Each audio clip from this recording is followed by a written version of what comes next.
નમસ્કાર। નીતિશ કુમારને લઈને અટકળબાજીઓ બિહારની રાજનીતિની અંદર તેજ થઈ ચૂકી છે। આરજેડી ના અધ્યક્ષ લાલુ પ્રસાદ યાદવના પુત્રી રોહિણી આચાર્યના જે નિવેદન આવ્યું છે એ નિવેદન પછી ફરી એક વખત બિહારની રાજનીતિની અંદર ઉભરો છે અને આ ઉભરા વચ્ચે નીતિશ કુમારના જૂના મિત્ર અને બિહારના ભૂતપૂર્વ મુખ્યમંત્રી જીતન રામ માંઝીએ કહ્યું છે, એક પોલિટિકલ હિન્ટ આપી છે અને આ હિન્ટ એ છે કે બિહારમાં ખેલા ચાલુ છે। આ પહેલાં માંઝીએ એવું કહ્યું હતું કે ખેલા થઈને રહેશે, એટલે હવે જ્યારે જીતનરામ માંઝી કહી રહ્યા છે કે બિહારમાં ખેલા ચાલુ છે અને નીતિશ કુમારનું બીજેપી તરફ એનડીએ તરફનું વલણ એ કર્પૂરી ઠાકુરને ભારત રત્ન એનાયત થયા પછી નરમ પડી રહ્યું છે, તો આવા સંજોગોની અંદર નિશ્ચિતપણે માંઝીના પોલિટિકલ હિટની અંદર કંઈ ને કંઈ તથ્ય ઘણા લોકોને દેખાઈ રહ્યું છે।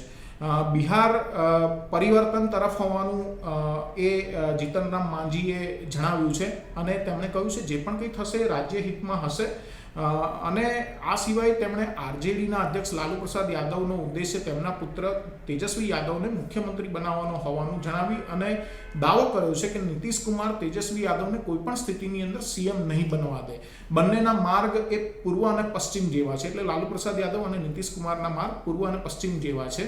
આવી સ્થિતિમાં મેળ થવો અશક્ય છે અને જીતનરામ માંઝીએ જે દાવો કર્યો છે એ દાવો એ છે કે નીતિશ કુમાર એનડીએની નજીક આવી શકે છે। જીતનરામ માંઝી પહેલા એ ઇન્ડિયા ગઠબંધનની અંદર જ હતા, નીતિશ કુમારની સાથે હતા, પરંતુ નીતિશ કુમારની સાથે મતભેદો સર્જાયા। મતભેદો બાદ તેઓ અમિત શાહને મળ્યા બાદ તેઓ બીજેપી ના અન્ય નેતાઓને મળ્યા અને એનડીએની અંદર તેમની ઘર વાપસી થઈ છે। એનડીએની અંદર તેઓ પાછા ફર્યા છે। આ વખતે પણ તેમણે નીતિશ કુમારના એનડીએમાં પાછા ફરવાની એક રાજકીય આગાહી કરી હતી અને આ આગાહી કેટલી સાચી પડે છે એ આગામી કેટલાક સમયની અંદર આપણને બિહારની રાજનીતિના ઘટનાક્રમ ઉપરથી એનો વધારે અંદાજો આવી શકે છે।